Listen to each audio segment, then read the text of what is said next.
This week's channel message from the angels is about the flash of light. They've been talking about this. It's been a series of messages over the last several weeks.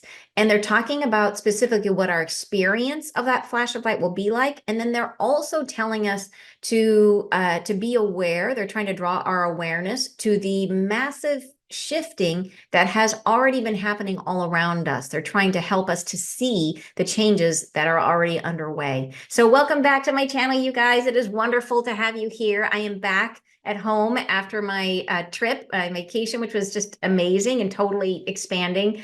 So I'm thrilled to be back.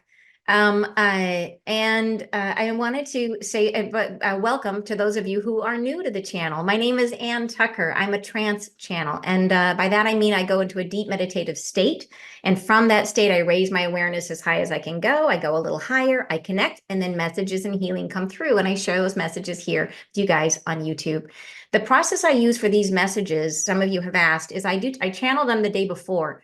And I use dictation software. So the angels speak through me. They speak through my vocal cords.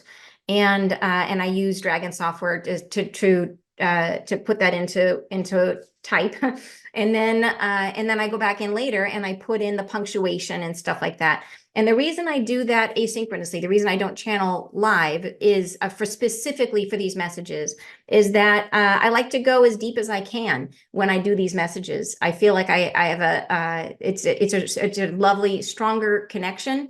And when I'm there, I'm totally out of my body. And when the angel messages come through, they don't use any punctuation. It's very much, there's no stopping. It's like one big, and so it's kind of hard to follow.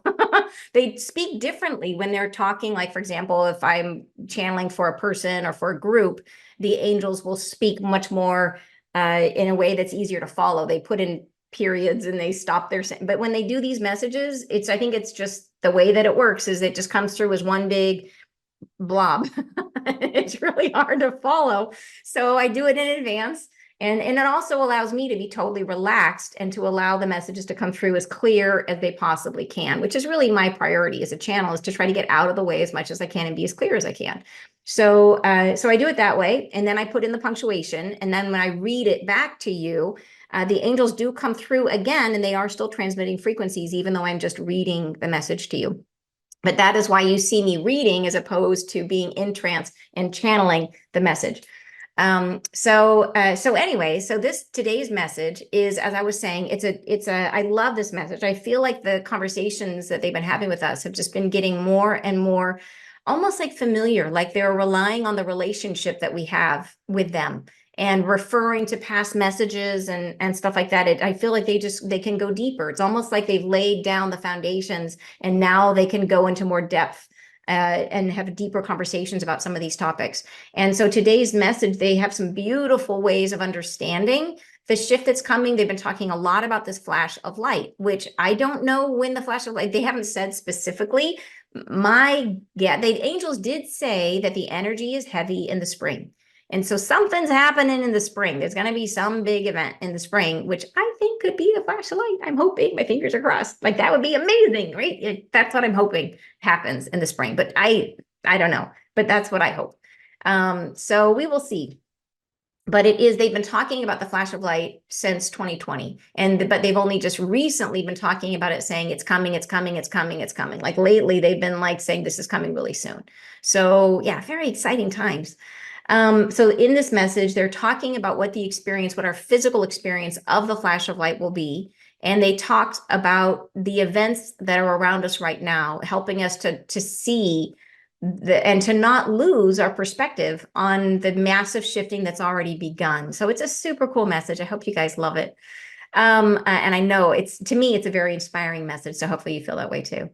I wanted to let you know, if you would like to be part of Soul Convergence, which is my healing, it's a transformational deep healing program with the angels, starts tomorrow. So if you've been on the fence, if you've been thinking about it, if you feel called to join, now is the time. We start tomorrow morning, Saturday morning, Pacific time, 10 a.m. is when we begin.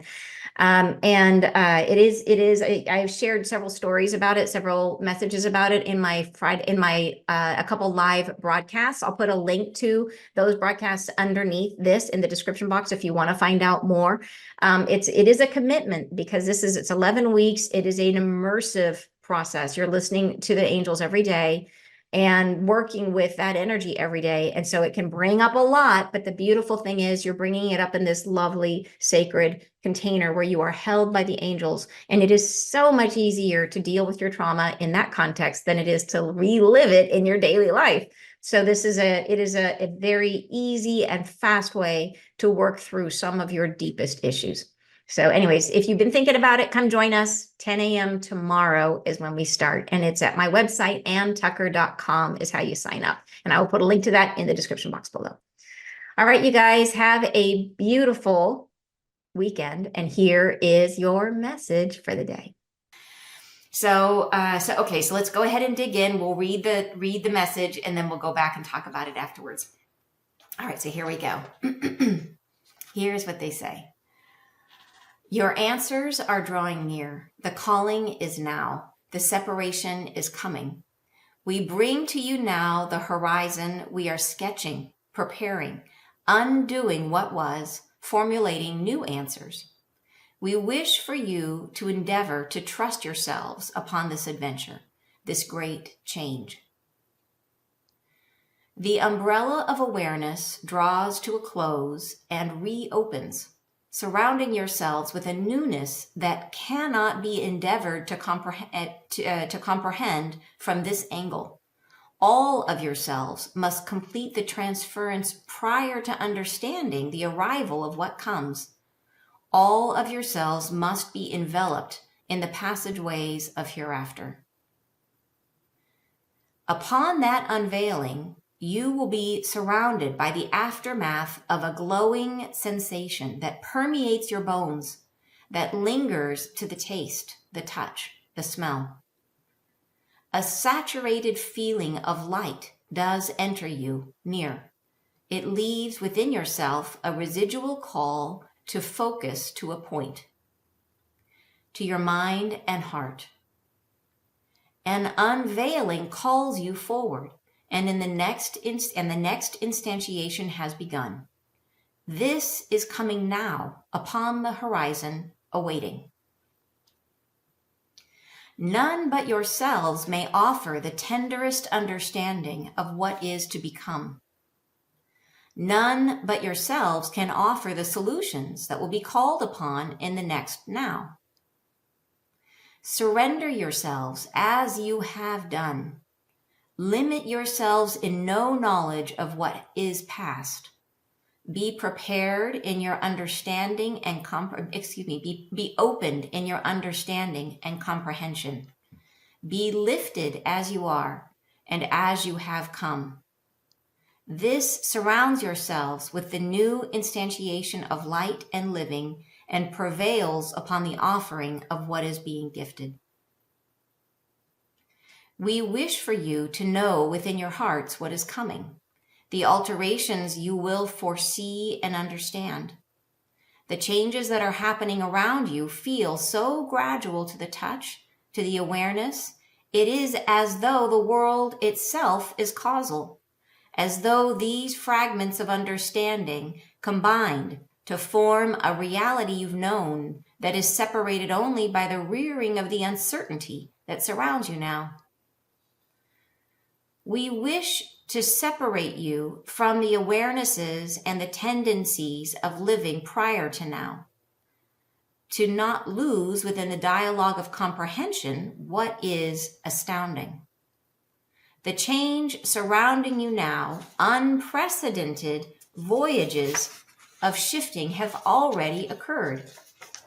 The awarenesses which pile on top of these openings to constrict their meaning, to create within them a semblance of what was, to limit their happening and happenstance, to make them succumb to the labels and contemplations of a world in digestion of all things. We ask yourselves to tread not too closely to this wasted visioning. but to allow yourselves to let penetrate the vastness of the shifting that is already begun. To let this sink into your awareness. To become conscious and aware of the greatness and vastness of the changes which have started, which you are surrounded by, which the world will succumb to. See all as it has been forming. The divulging of what is past has been a limitation. The sharing of knowledge.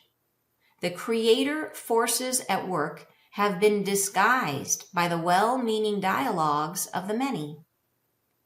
But we say to alter your perspective and your voice, to see within your heart what change is on offer. In this next stage and state of arrival, the shifting to come will unbury the worldly vistas as they are altered and bring them into view. The general concern for what was shall become more limited. The limiting belief systems which have aggrandized a world encompassed by fortunate and unfortunate polarity will become forgotten in the swell of belonging. The vistas before you now in this new space of separation become eternal and vast, eternally evolving, changing. The instigation of this shift in awareness comes in the flash of light as it is offered.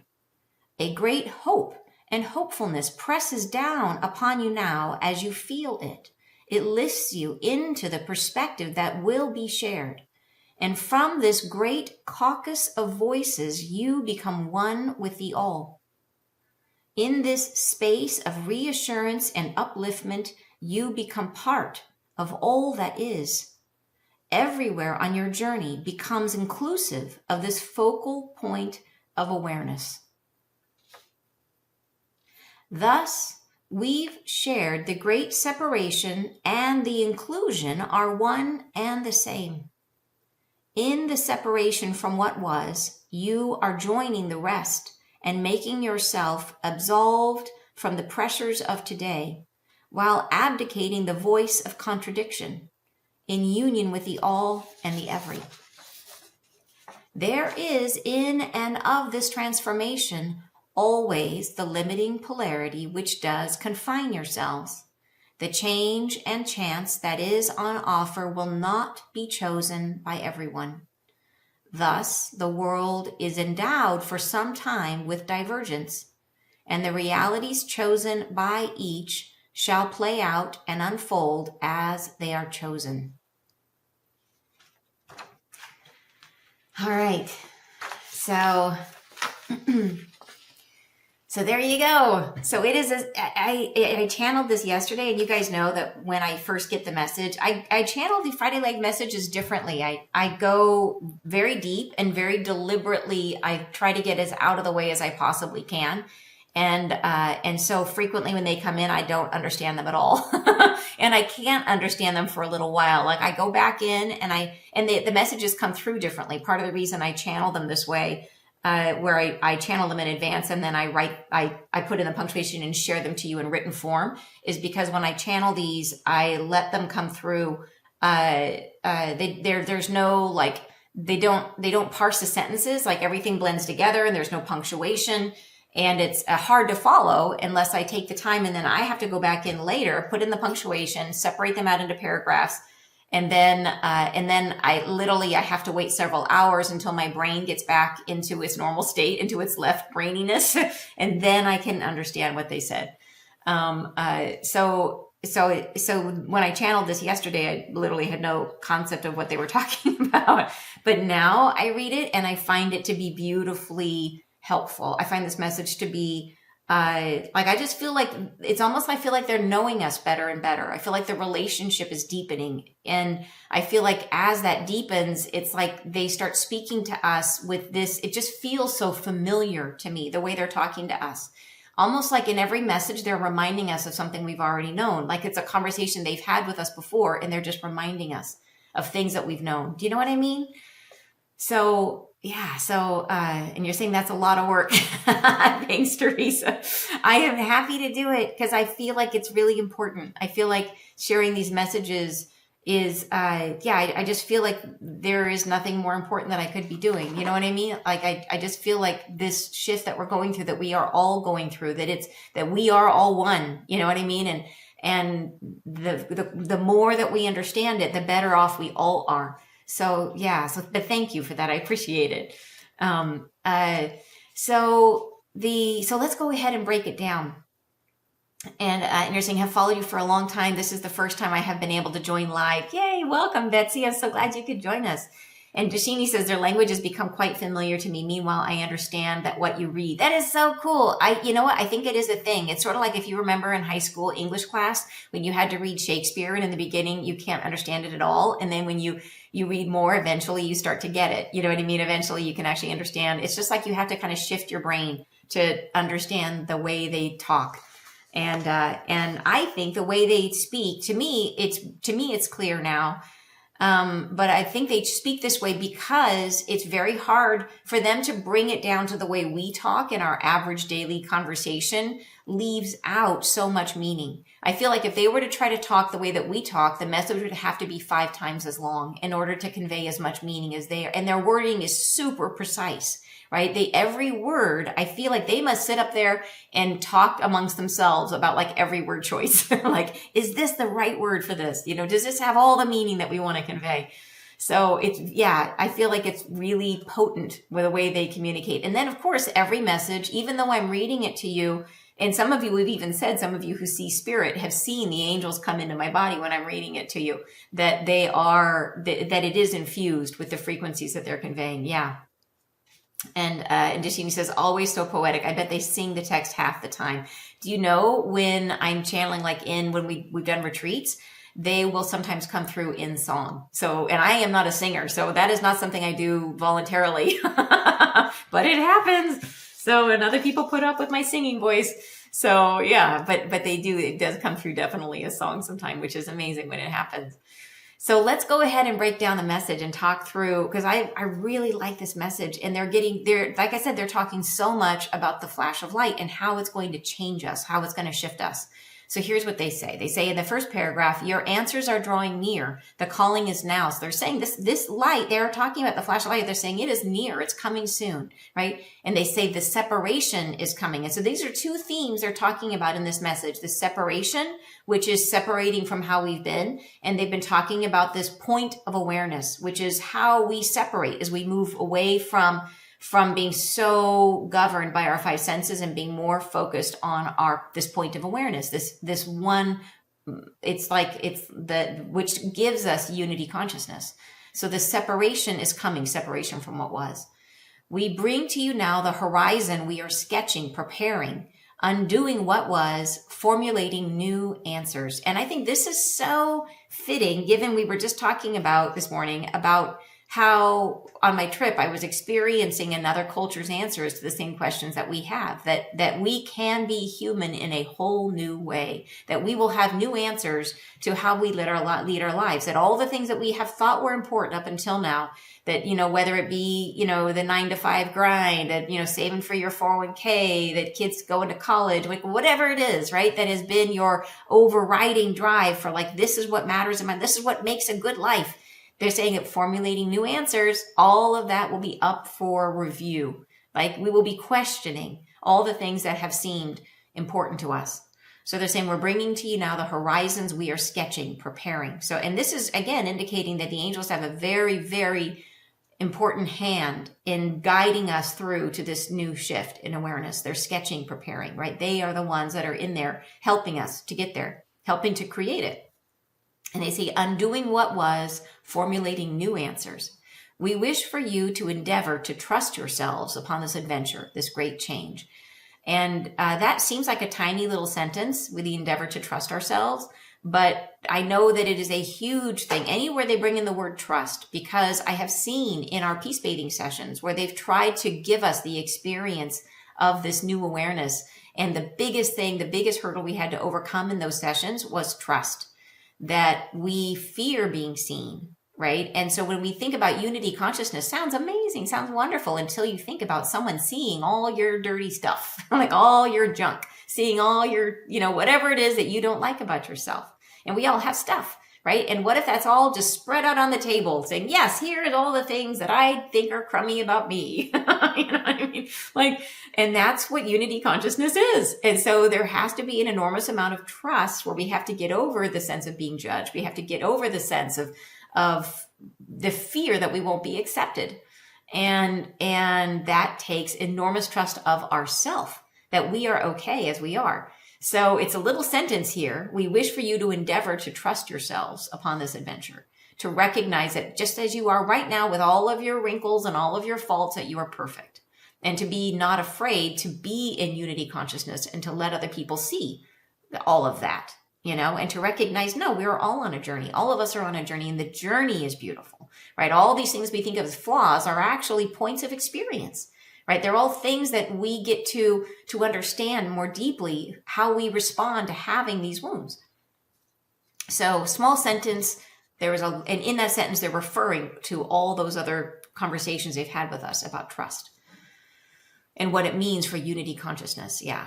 All right. Going on, they say, I love this line, the umbrella of awareness draws to a close and reopens, surrounding yourselves with a newness that cannot be endeavored to comprehend from this angle. So I love that as a metaphor, an umbrella that draws to a close and reopens. And so think about that as a change of era, as a change of, it's such a dramatic shift that we're going to be going through that it is literally like we are in an umbrella of understanding at the moment. Think of ourselves being underneath the canopy of an umbrella, and that umbrella closes completely. So the everything that created the canopy of our life, right, that defined the boundaries of our existence comes to a close. And when it comes to a close, that implies nothing, like a gap, a period of emptiness, a period where there's no answer. And then it opens again and reveals a brand new solution. So as a metaphor, I feel like it's telling us a lot. The umbrella of awareness draws to a close and reopens, surrounding yourselves with a newness that cannot be endeavored to comprehend from this angle. In other words, we can try our best to anticipate what it's going to be, but we can't get there until we're there because it's just so outside of our experience. And they say that. They say all of yourselves must complete the transference prior to understanding the arrival of what comes. All of yourselves must be enveloped in the passageways of hereafter. So they're really saying that we won't understand it until we get there. That until that new umbrella opens, we can only guess, and it's that whole idea of talking about dancing, is we can have an idea of it, but we won't really get it until we get it. Yeah. All right, they go on to say, upon that unveiling, you will be surrounded by the aftermath of a glowing sensation that permeates your bones, that lingers to the taste, the touch, the smell. A saturated feeling of light does enter you near. So this is, I love that here they're really talking about the flash of light that's coming. And they're trying to describe for us what we will experience during that flash of light, right? Upon that unveiling, as the flash of light comes in, as it moves towards us. And I remember telling you guys before, a friend of mine had this dream, seeing the light on the horizon and seeing it move toward them and then seeing it move through the body. And they've said in prior channelings that this light permeates everything, that it soaks down into the earth. It moves in and through our bodies, no matter where. It doesn't matter if you're like, in the bathroom when this comes, it'll get you. It doesn't matter like if you're in a room with no windows, it'll get you. Like it's going to go through, it's going to soak through everything on the planet, right? So you can't miss it is the message. You can't, it won't, there's no chance that you're not going to receive the flash of light. So I think that's very reassuring, right? So you will be surrounded by the aftermath of a glowing sensation. So imagine it's come through you already. The aftermath, you have this glowing sensation that permeates your bones, right? Sinks all the way into your body, right? That lingers to the taste, the touch, the smell. So your senses will be activated, right? It lingers to the taste, the touch, the smell. So there's a sense of like heightened physical senses, kind of like what Dashini was saying, that her senses have been activated. A saturated feeling of light does enter you near. It leaves within yourself a residual call to focus to a point. So what is the aftermath? So we have this sensation, this feeling that comes in, that everybody will feel it. Our senses are activated, right? We feel saturated. And then it leaves with you this residual call. So it's almost like this, where do we think, what do we feel afterwards, to the call to focus to a point. This is the shifting from the five senses to this greater sense of awareness, that there's this third eye, whatever you want to call it, that's going to become our new awareness.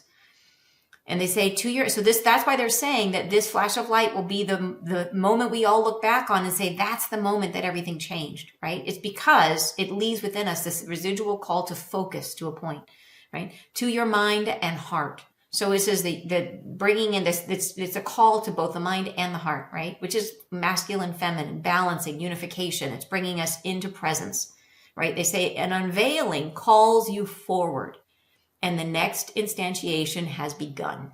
So they're saying this is the moment that changes everything. This is coming now upon the horizon, awaiting. So that's why I think, like, I'm feeling spring. I'm hoping, fingers crossed, like, I hope it comes in the spring. It'd be amazing. Like, I cannot wait for this to happen. But, and they're saying soon, and we know the angel's in soon, but they have been talking about this. I went back and I saw the first time they mentioned it. I want to go back and reread. I just saw the title of the message. I'm like, oh my gosh, I forgot all about that. I think they've been talking about it since 2020. So I think it might be, I'm hoping, spring. We'll see, right? We will see. They go on to say, you're saying, yeah, so excited. Yeah, totally, right? And Teresa says there's been a planet around Orion's belt getting ready to explode. You know what? Somebody just messaged that in the on YouTube. Somebody commented that there's some exploding planet. I wonder, because I mean, like, yes, it definitely, like, everything that is spiritual is also physical, and for sure, like, a flash of light is going to be traveling through. It will be actual light that comes from space somewhere. So I bet you're right. That would be amazing, right? Like, how cool is that? Yeah. And Rebecca says, even with this lack of time, and then says, yes, so exciting. Tisha says, I'm so excited, filled with joy just thinking about it. I know, me too. Gosh, when that happens, oh my gosh, you guys, when that happens, let's all jump online really quick and just, like, I just want to share the moment. You know what I mean?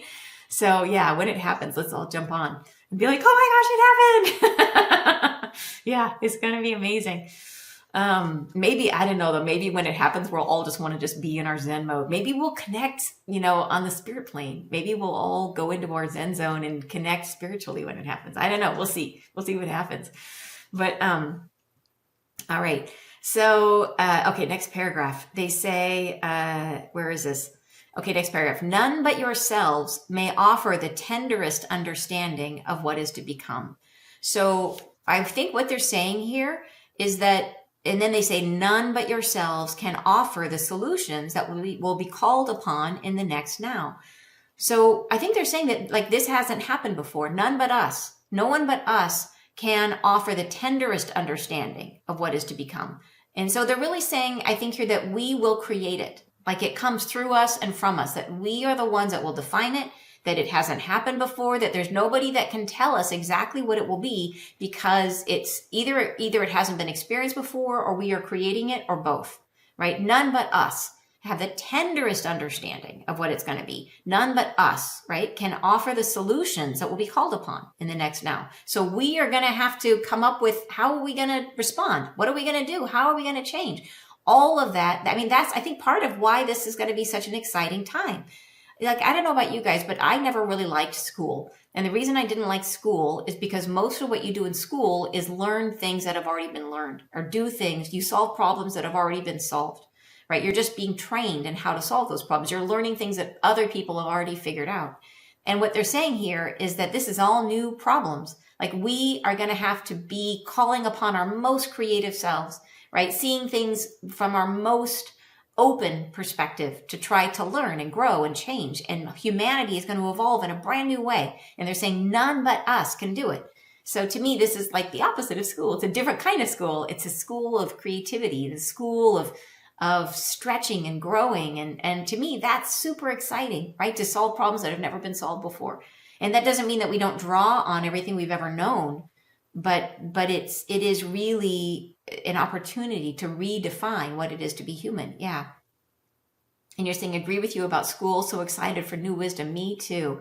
Lisa says, after it explodes and glows brightly, it will appear as another moon in our sky forever. Saw this with Robert Shaw. He did not say when. Wouldn't that be amazing? Wow. A new moon. It would explode and appear as another moon. I wonder if that stayed. Oh, a new sky forever. Wow.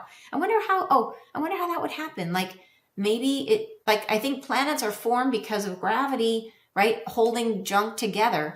So maybe it explodes and creates a bunch of debris that gathers and collects in our atmosphere because of gravity. I don't know. That is interesting. Super interesting. Yeah. Well, we'll just have to see what happens. I can't wait to see what happens. All right. Going on, they say, surrender yourselves as you have done. Limit yourselves in no knowledge of what is past. So they're really saying, how do we get there? Surrender, like they're acknowledging we've been surrendering. They're saying, do that. Keep doing that surrender thing, which is to allow, right? To just let it be what it's going to be, not control, let go of the wheel, surrender, like be in flow. All these messages they've been giving us. Like, I think it's really interesting. If you go back through the messages in different periods, they pick a theme and they riff on that theme for a while, right? And there was a theme, I don't know if it was 2 years ago, where everything was about surrender, allow, surrender, surrender. You know, it was really letting go, stop trying to control, be in flow. So that's what they're saying. They're saying, surrender yourselves as you have done, right? Be in flow, recognize you're being guided. And then they say, limit yourselves in no knowledge of what is past. So don't try to make sense of it based on what was. Really try to open our perspectives and see it as something new.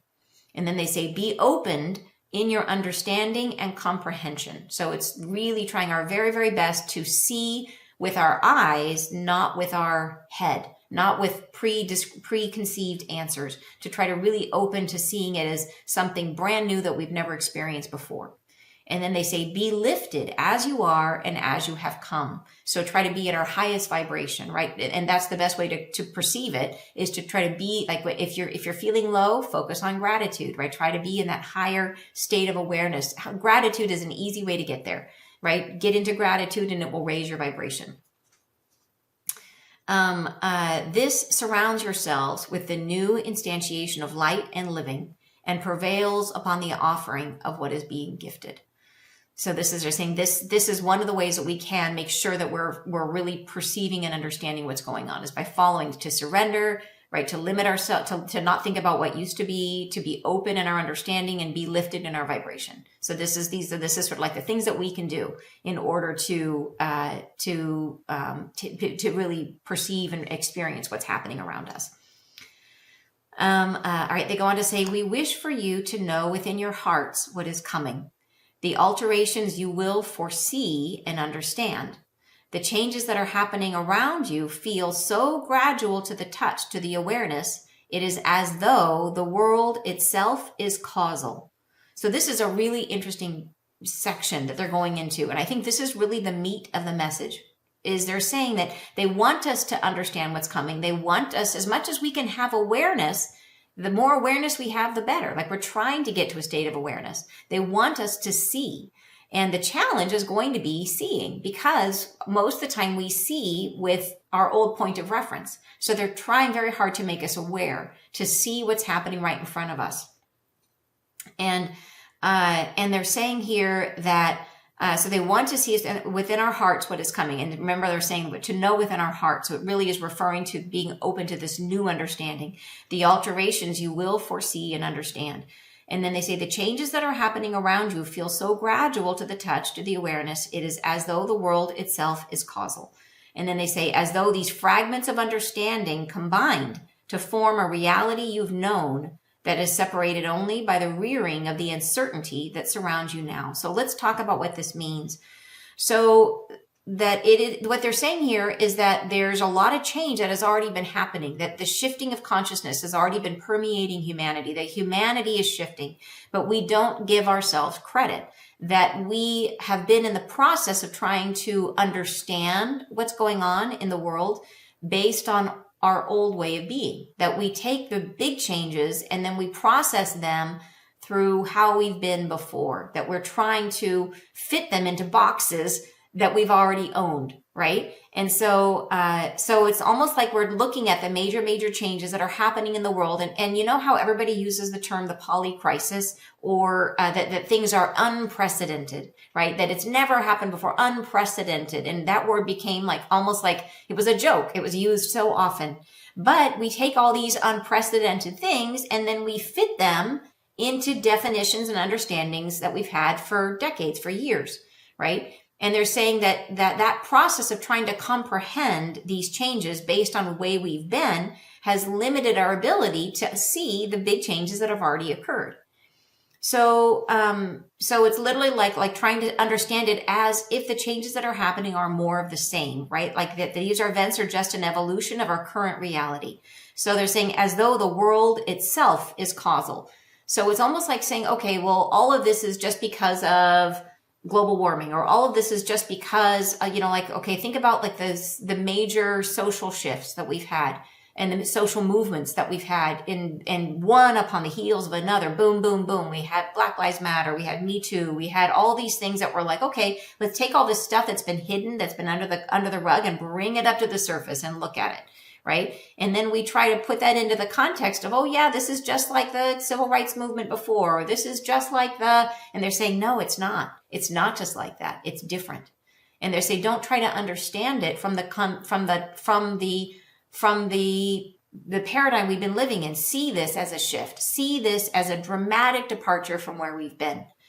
And not to see it as that they said that we see it right now as though the world itself is causal, as though these major changes, and these major changes are the bad stuff that's been happening, the mass violence that's been happening, the major storms and crazy enough and we're saying, oh yeah, that's because of global warming, or that's because of, and they're saying, don't try to put it into these buckets just to understand it from that. See it as a shift that we're going through. See all these unprecedented experiences as the result of the shift that humanity is making right now. See them all as part of the new, not an extension of the old. Does that make sense?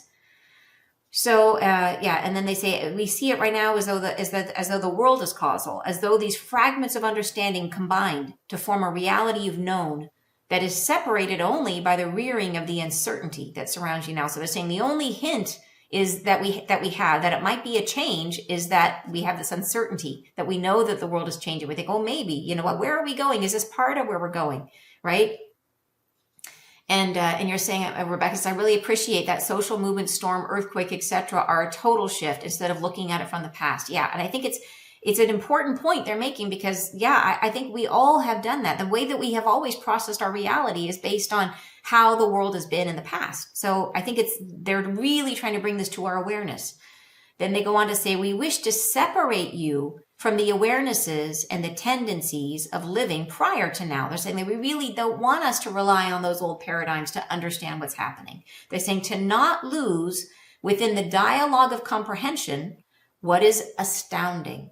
So in other words, in our process of trying to talk about it, in our process of trying to process all the chaos and the difficult things that have happened, in our process of comprehension, we risk losing what is astounding, right? They're saying the change surrounding you now, unprecedented, they use the word there, the change surrounding you now, unprecedented voyages of shifting have already occurred. So they're really trying to draw it forward to let us see, like the polycrisis numbs us, right? We get so used to hearing, it used to be, we talk about this, it used to be that there would be a massive event like Hurricane Katrina would be in the news for weeks and months even. And now we will have a massive event and it's in the news for a day because the next day there's some other massive event. And we just roll with the punches. You know what I mean? It's like we just get inured to it all. We just get numb to it. And they're saying, don't be numb. See it. Like, see it as astounding, because what this means, and yes, it's terrible, but see it as the unraveling. See it as the shift is what they're trying to tell us. Yeah. To see it. Unprecedented voyages of shifting have already occurred. And they're using that word, I'm sure, on purpose, because we talk about every change is unprecedented. And they want to draw our awareness to it, right? And they say the awarenesses which pile on top of these openings to constrict their meaning, to create within them a semblance of what was, to limit their happening and happenstance, to make them succumb to the labels and contemplations of a world in digestion of all things. So why is this happening? They're saying that humans don't like change, right? We don't want things to change. So we take everything that's new and we try to make it what used to be. And we try to relate it to what we understand because it makes us feel safer. We don't like the idea of things being out of our control. So we take all this stuff that's unprecedented and we try to wrap it and fit it and stuff it in a box that we understand.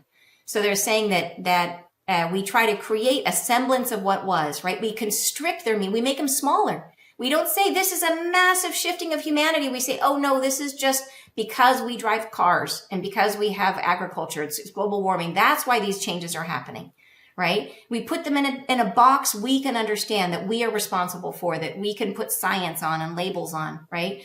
And so they say we constrict the meaning. We make it smaller is what we do. Rather than saying this is a shifting of the entire way of being, we say, no, it's just this much smaller thing. We constrict it. And we create a semblance of what was to limit their happening and happenstance because change scares us, right? To make them succumb to the labels and contemplations of a world in digestion of all things. So the world in digestion of all things means a world that's always trying to understand itself. So it's a natural thing. They're saying it's natural for us to try to understand ourselves by trying to fit it into boxes of things that we've experienced in the past. And so we're trying to put labels on it and trying to put understandings on it, right? They're in a world of digestion of all things. And they say, we ask yourselves to tread not too closely to this wasted visioning. Right there, right? Yeah, a world and digestion of all things. Epic. I know, isn't it? I know, it's an amazing message. And this is what I mean. I feel like the way they're speaking to us, there's this familiarity. There's this, I love the way they're talking to us now. I just love it. So, and Tisha says, I love we generate on the other side of contrast feeds the universe. Oh, the love we generate on the other side of contrast feeds the universe. That's a beautiful statement. And rolling with the punches is totally impacting our nervous system. Yeah, I absolutely agree. Yeah. And Teresa says, I was thinking we'd be kind of needing to have our ancestors' knowledge of living and surviving, but it sounds like not. You know, I think it's a really interesting question about this whole idea of like, do we want to go, I think there will be like a time as some of the solutions that we've relied on in terms of our, you know, like, do we need to learn how to can again? Do we need to learn food preservation? Stuff like that. It may be not. I don't know. Like it may be such a difference. It may be such a change. Like if you think about everything as energy, we are very much approaching our problems from a 3D perspective. And, you know, I'm not one of those people that just say, oh, we're going to be able to, you know, blink rainbows from our eyeballs. Like I tend to be a pretty practical person. But we can't know. They say that we won't understand it until the umbrella closes and reopens again. And we have to trust that we're going to be okay. And maybe some of those skills will be important. Like we still have to eat, you know what I mean? Like maybe we will be learning to grow our own food. I don't know. I really don't. Or maybe things are really different and maybe it's just not the way it's been. We can't know until we know. So that's a good question is, will we need to know those skills of our ancestors? Or not? I don't know. We will have to see, I guess. But they go on to say, but to allow yourselves to let penetrate the vastness of the shifting that has already begun. So this is really what they're trying to get us to do, is to see all of this unprecedented change as a sign, as an example, as evidence of the massive shift in consciousness that we are in already, right? They say to let this sink into your awareness, to become conscious and aware of the greatness and vastness of the changes which have started, which you are surrounded by, which the world will succumb to. See all as it has been forming, right? Super, super cool. The divulging of what is past has been a limitation. So the divulging is like when we tell somebody about something, we divulge it. When we share information, sharing information about what is past has been a limitation. So us talking about it, right? Because of the way we talk about it, because we try to put it in boxes and try to limit it and try to make it smaller to make ourselves feel safe. right? The sharing of knowledge. The creator forces at work have been disguised by the well-meaning dialogues of the many. But we say to alter your perspective and your voice, to see within your heart what change is on offer. In this next stage and state of arrival, the shifting to come will unbury the worldly vistas as they are altered and bring them into view. The general concern for what was shall become more limited. So they're saying that we will, as we go through the shift, it will become very clear to us that the things that we've been going through have been just the initial steps of a much larger unfolding, and that we are already in the middle of this massive awakening, this massive shift in consciousness. So they're saying that it will be the worldly vistas as they are altered, will bring them into view. We'll see it. We will see it. And then when we do, the general concern for what was shall become more limited. So we won't be trying to do that anymore. We won't be, but in the meantime, they're saying that the creator forces at work, in other words, this massive shift, which is designed by the creator, have been disguised by well-meaning dialogues of the many. So they're really trying to help us to see the change that we are already in. Next paragraph, they say, the limiting belief systems which have aggrandized a world encompassed by fortune and unfortunate polarity will become forgotten in the swell of belonging. I love this sentence. The limiting belief system which have aggrandized. Aggrandized means to increase the power, status, or wealth. And it also means to enhance the reputation beyond what is justified. So again, it's a double meaning because that's what the angels do, because they, as you guys know, they see the way they see things. They're not limited to seeing one thing at a time. They see all things at once. So often they choose words that have multiple meanings packed into one word.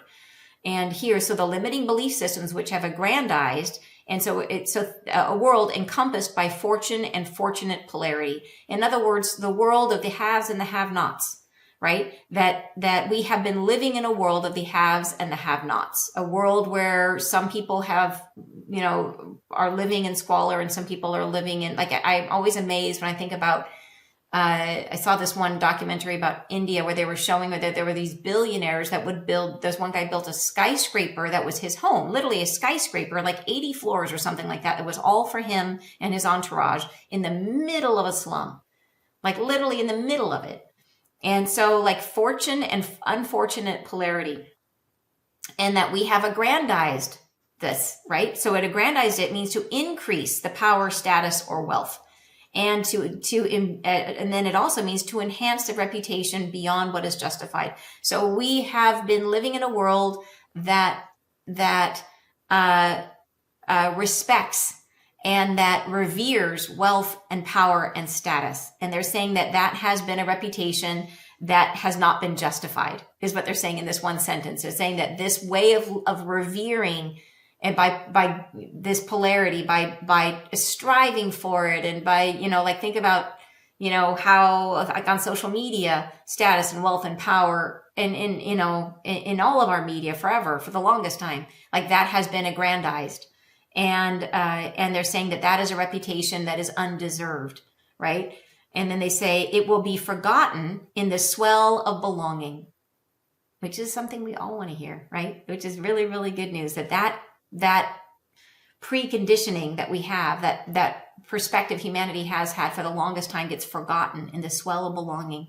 The vistas before you now in this new space of separation, which is the separation from what was, become eternal and vast. So our vistas become eternal and vast, eternally evolving, changing. So this is our new perspective. And they go on to say, the instigation of this shift in awareness comes in the flash of light as it is offered. So very clearly said. So I love that they were very clear. This instigation of this shift of awareness comes as a result of the flash of light.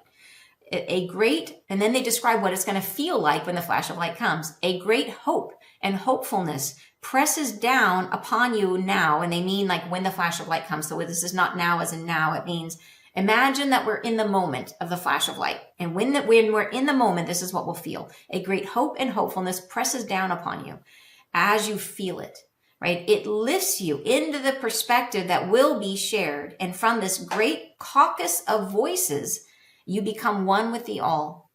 right? In this space of reassurance and upliftment, you become part of all that is. So I love that, the feeling of reassurance. What does that feel like? Like you might be, and they're really saying, I think that you might, in the beginning, you might have fear. But in the sense of this great hope and hopefulness will come over us, and then the feeling of reassurance. So it feels very much like arms being wrapped around you, guiding us forward, right? Like we're not alone in this, that we will feel reassured. And then they say everywhere on your journey becomes inclusive of this focal point of awareness. So they're here again, they're referencing getting away from the five senses and toward this focal point of awareness, which is unity with everyone. All right, they go on to say, thus we've shared the great separation and the inclusion are one and the same. I love them. The angels are so awesome. Thus we've shared the great separation and the inclusion are one and the same. The separation from what was and the inclusion with the all. They're saying it's one and the same.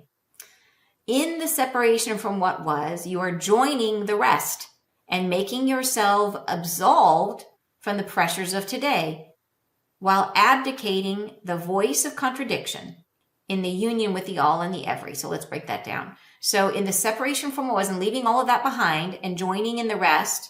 So in other words, creating this, becoming part of this union, this unity consciousness, you are absolved from the pressures of today. And to be absolved is to be free from blame, guilt, or responsibility. So what that says to me is karma. So, and karma in my definition means the judgments we make against ourselves. It is not a judgment by anybody else, by a council or a punitive God or anything like that. It is us judging ourselves. It is us crossing over, going through our life review and not liking what we see and saying, I want to redo that. You know, I want to grow from that. I want to change. And so we come back to earth and we try again, right? And that's our karma. And so, but they're saying that in this new reality that we're going through, that earth school, the way that it's been, it won't be the same anymore. And we will no longer, we are moving from a karmic existence to a dharmic existence where we learn to live in flow. And so here they're referencing that again. They're saying that we are absolved. So absolved means to be free from blame, guilt, or responsibility, which are the karma that we put against ourselves. So you are joining the rest and making yourself absolved. So again, referring to the fact that we are the ones that judge. Since we are the judge, we are the ones that grants freedom from that judgment, making yourself absolved from the pressures of today, right? While abdicating the voice of contradiction. So to abdicate something is failing to take a responsibility or duty, renouncing a throne, right? And then the voice of contradiction is the combination of, so a contradiction is the combination of statements, ideas, or features, or people, right, that are opposed to one another. So that's, contradiction is like polarity, right? It's the polarity that we've been through. It's separation from each other. So we are abdicating the voice of contradiction. We are releasing ourselves from the responsibility we have taken in terms of our karma, which has kept us in separation from one another. Right? So that's a mouthful, I know. So let's reread the sentence and then we can fill in with those understandings, right? In the separation from what was, you are joining the rest, unity consciousness, and making yourself absolved, releasing ourselves from the karma we impose on ourselves from the pressures of today. The pressures of today is the karma we're living under, the karmic school, while abdicating the voice of contradiction. So we're releasing ourselves from the need to live in polarity and separation from one another, in union with the all and the every, right? So cool. So cool. That last paragraph, they say, there is in and of this transformation always the limiting polarity which does confine yourself. So they're saying, even in this new reality, we will not be free of polarity. Polarity will still exist. It's just not going to be a karmic experience, but it will still be polarized, which makes sense. Because polarity is really like one of those fundamental like laws of physics, that we have a north and south pole in our body, right? That there's the toroid of energy that moves around us, and we have a positive and a negative charge, just like the earth has a positive and a negative charge. Like it's polarity polarity has to exist in order for us to have creation. That it is by the separation of the two things and the energy and the tension between the masculine and the feminine that we create. And so, and masculine and feminine meaning the yin and yang, the energies that we are all made of. And so they're saying here that there is in and of this transformation always the limiting polarity, which does confine yourself. So we will always have that. And they say the change and chance that is on offer will not be chosen by everyone. So this will be the polarity that we will be experiencing. It won't be separation like we've been experiencing it. We will have unity consciousness, but not everyone will choose it. And that will be the polarity. And they say, thus, the world is endowed for some time with divergence, and the realities chosen by each shall play out and unfold as they are chosen. In other words, it's not imposed by anybody. No one is being punished. No one is being left behind.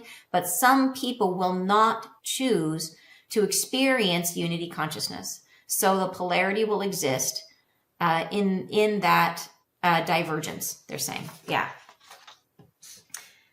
Feels like that was a lot. Like it was a deep message. Like I felt like there's a lot of clarity. It was really, really clear in one, especially once you dig into it, it becomes really, really clear. But at the same time, coming away from it, it's just like, oh, you kind of have to, I have to exhale. Yeah. And you guys are saying, let's catch up with your comments. You're saying, let me go back to here. Edible rainbows, please. Totally. I think so too.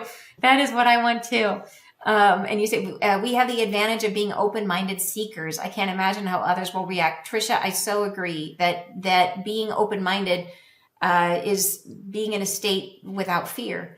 And that is a hard place to get to. And I think the biggest thing we need is compassion, to understand when someone has a closed mind, it comes from a state of fear, and they have that fear for good reason, right? Fear comes from hardship and harsh living. And so when someone is in that closed-minded state, I think we just need to embrace them and love them with the compassion of a mother, or a father, like a parent that's looking at their child, and a child that's been through, and not to be in any way demeaning or superior to that person, but in the same way we would love our own inner child, to love their inner child, and to see that fear comes from real experience.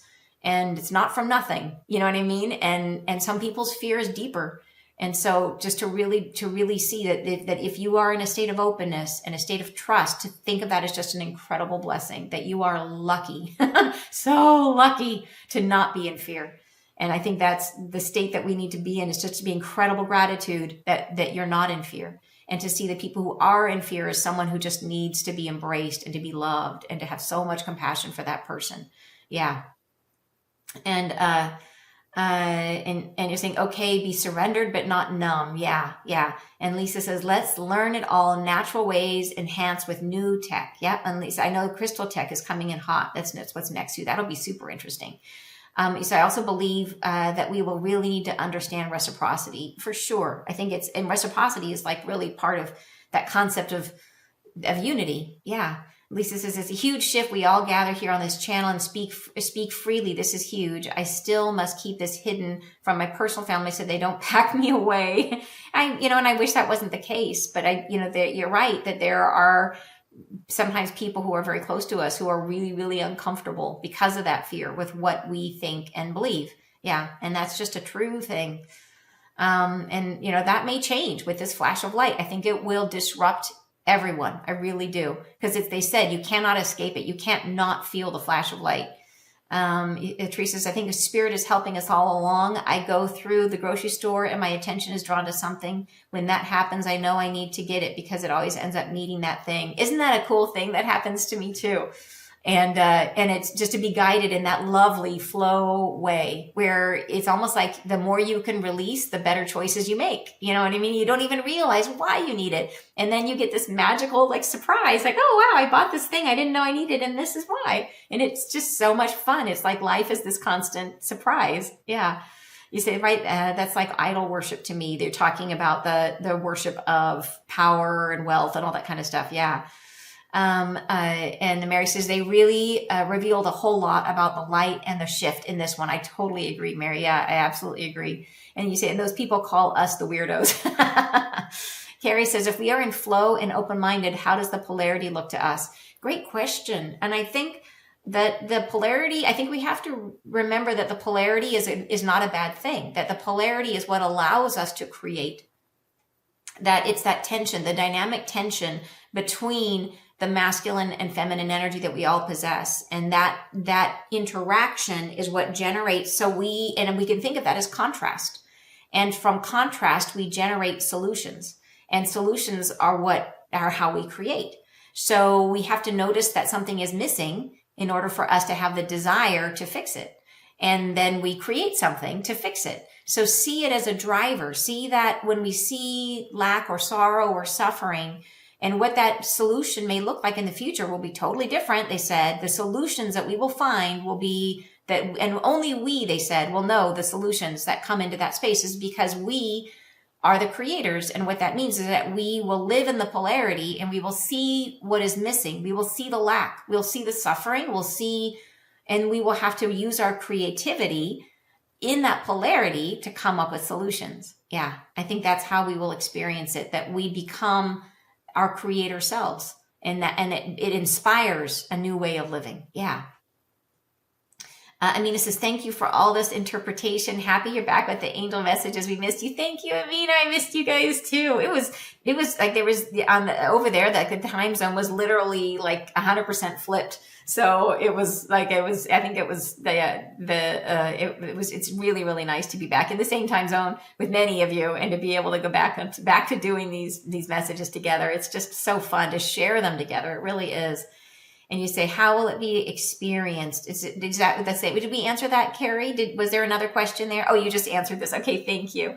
And Tisha says, do we try to help explain? You say, I am conflicted about how much to help. Great question. Like, I think that to me, the best way to convey something for someone to shift is to have their own experience of it. And I think that maybe one of the ways that we will help others is by being the light, by holding that energy, holding that joy, and for someone to then experience your joy. And it is going to be a new world, right? So I think that your light will be visible, possibly. So I think we have to think about it from the heart-centered perspective. I think we have always been in the mind-centered perspective, where we think we have to explain and convey. But in a world of unity, think about how much slower it is to try to describe something with words, which are so limited. Whereas what about if we could share a heart feeling? Like, what if you could see someone who's suffering and you could wrap your arms around them, whether that's actual or figurative, and share a feeling of love and unity with them, even for just a minute? Like, what if you were able to convey to them a sensation of love or compassion through shared emotion in just a moment? And if they could feel that, and how shifting that would be, right? Like, what if that's how we do it? If it's truly heart-centered? I don't know. We will have to see. They said only us. We are the only ones who can know what those solutions will be. So we will have to see the polarity. We will have to find the gaps, find what is needed, and we will have to be the creators who create the solutions, right? Who find the way to connect and to bridge and to serve and to help the rest of us, because we are all one, the rest of us who are still stuck in a place of karmic experience and suffering. Yeah. Wow, wow, wow. So, all right, you guys, thank you so much for joining me today. For those of you who would like to be part of Soul Convergence, don't forget, we start tomorrow. So it's not too late to join in. The link is on my website, anntucker.com. And and if you would like to join, it is a life-changing experience of healing. You will be working on your deepest wounding. And it is a transformational process, 11 weeks with the angels. All right, you guys, have a great weekend, and I will see you next Friday live. Bye, you guys.